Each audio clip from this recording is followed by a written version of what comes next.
অনেকদিন পরে আমরা সবাই মিলে বাবার বাড়িতে যাচ্ছি। যাবার পথে এত এত ঝুম বৃষ্টি, আর এই প্রথমবার আমাদের আলফিয়া মনি নৌকায় করে নানা বাড়িতে চলে গেল। আপনারা তো অনেকেই গ্রামের ভিডিও দেখার জন্য পাগল হয়ে আছেন। আমরা 3 বোন মিলে এবার একসাথে বাবার বাড়িতে গিয়েছি। আমি কিন্তু আমার বোনের বাড়িতেই ছিলাম, আর সেখান থেকে আমরা 2 বোন মিলে এখন বাবার বাড়িতে চলে যাব। যতই ভাবে না কেন সকালবেলায় রওনা হব, কিন্তু কিছুতেই আর রওনা হতে পারি না। সেই বিকেল হয়েই যায়, বাচ্চাদের সবকিছু গোছাতে গোছাতেই বিকেল হয়ে যায়। এইদিকে তো আমি ফ্রিজ থেকে আমার সবকিছু নিয়ে এসেছিলাম, কারণ এবার একটানা কিছুদিন বাবার বাড়িতে থাকবো। আর ফ্রিজে কিন্তু মাছ মাংস বেশি দিন থাকলে খেতে একদমই মজা লাগে না, তাই আসার সময় আমি সবকিছু নিয়ে এসেছিলাম আর ফ্রিজে রেখে দিয়েছিলাম। যাবার সময় ওইগুলোই আমার বোন এখন ভরে নিচ্ছে ব্যাগে করে। আর তাছাড়াও আমরা যা কিছুই খাই না কেন ওইগুলোই কিন্তু বাবা মায়ের জন্য নিয়ে যাই। আমার বোনের বাড়িতেও এই 2 দিন যা কিছু আয়োজন করা হয়েছিল ওইগুলোও কিন্তু বক্সে করে রেখে দিয়েছিল। আমার বোনের শাশুড়ি নিজে থেকে রেখে দিয়েছে। আর একটা মেয়ের কিন্তু এখানেই শান্তি। অনেক মেয়ে কিন্তু চাইলেই এই জিনিসটা করতে পারে না। এই যে আলাদা করে দই রেখে দিয়েছিল আমার বাবার জন্য,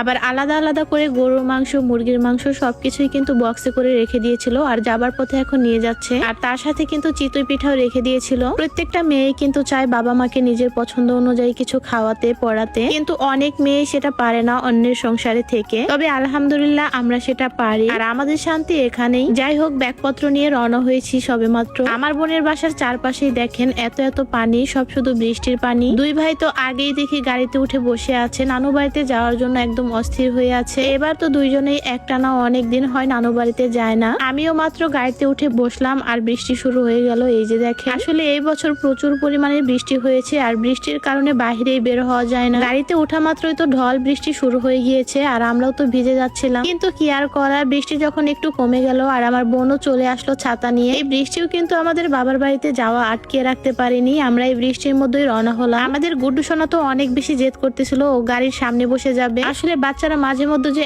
এমন পাগলামি করে কোনো কিছুই বুঝতে চায় না। সামনে একা একা বসলে যে ও ঘুমিয়ে পড়ে যাবে এটা বুঝতেই চাচ্ছে না, কোনোভাবেই বোঝাতে পারছি না। গুড্ডু তো গাড়িতে উঠলেই ঘুমিয়ে পড়ে, কিন্তু সামনে একা একাই বসে যাবে, এই জন্য ও এত বেশি কান্নাকাটি করছিল। জোর করে আমরা পিছনে বসিয়েছি। কিছু দূর যেতে না যেতে আমাদের গুড্ডু সোনা ঘুমিয়ে যায়। সত্যি বলতে বাচ্চারা মাঝে মধ্যে এত বেশি জেদ করে, এই জেদ গুলো আসলে মেনে নেওয়া যায় না। এই যে দেখেন, গাড়িতে ওঠা মাত্রই ঘুমিয়ে গিয়েছে। ও কিছুতেই বুঝতে চাইছিল না যে সামনে ঘুমিয়ে পড়ে যাবে একা একা। এরপর হচ্ছে আমাদের তাহমিদকে সিটে বসিয়ে দিলাম, আবার গুড্ডু সোনাকে আমি কোলে করে নিয়ে যাচ্ছিলাম, কারণ ও বারবার ঘুমিয়ে যাচ্ছিল। তবে আমাদের তাহমিদ লক্ষ্মী বাচ্চা, ও কোনো কিছুতেই জেদ করছিল না। আপনারা কিন্তু অনেকেই জানেন আমি রেগুলার এই গ্লোমিনাসের আল্ট্রা গ্লো সোপ সাবানটি ব্যবহার করি। এই সাবানটা রেগুলার ব্যবহার করার পরে আমার স্কিনে থাকা কালো দাগ, ব্রণ সবকিছু কিন্তু চলে গিয়েছে। আর এই সাবানটা কিন্তু আমি কয়েকদিন পর পরই রিভিউ দিয়ে থাকি। যারা এই গ্লোমিনাসের আল্ট্রা গ্লো সোপ সাবানটি ব্যবহার করে রেগুলার, তারাই জানে সাবানটা কি পরিমাণ ভালো। আমি কিন্তু প্রায় 1.5 বছর যাবত সাবানটা ইউজ করতেছি। আমার আর আলাদা করে ফেস ওয়াশ ইউজ করার প্রয়োজন হয় না। এই সাবানটা স্কিনে থাকা ব্রণ, মেস্তা, কালো দাগ, রোদে পোড়া দাগ, হোয়াইট হেড, ব্ল্যাক হেডস এগুলো দূর করে। আপনারা যারা ভালো মানের হোমমেড সাবান নিতে চাচ্ছেন, এই সাবানটি পেয়ে যাবেন গ্লোমিনাস ফেসবুক পেজে। ক্যাপশনে পেজ লিংকটা মেনশন করে দিয়েছি, ওইখান থেকে আপনারা নিয়ে নেবেন। সাবানটা শুধুমাত্র গ্লোমিনাস ফেসবুক পেজেই কিন্তু পাবেন।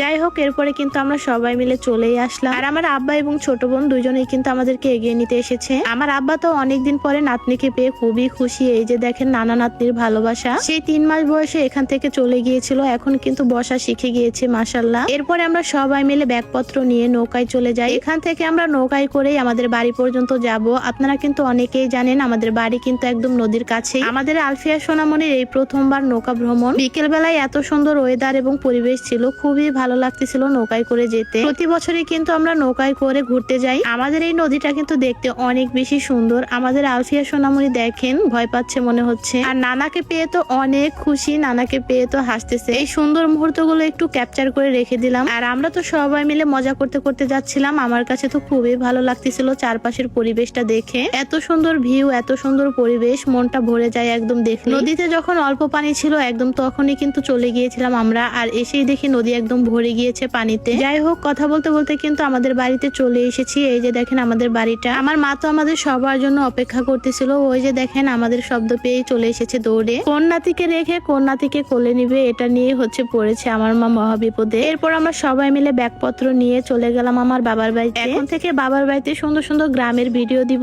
সবাই আমার পেজটা ফলো দিয়ে পাশে থাকুন। আজকে এ পর্যন্তই। সবাই ভালো থাকবেন, সুস্থ থাকবেন। আল্লাহ হাফেজ।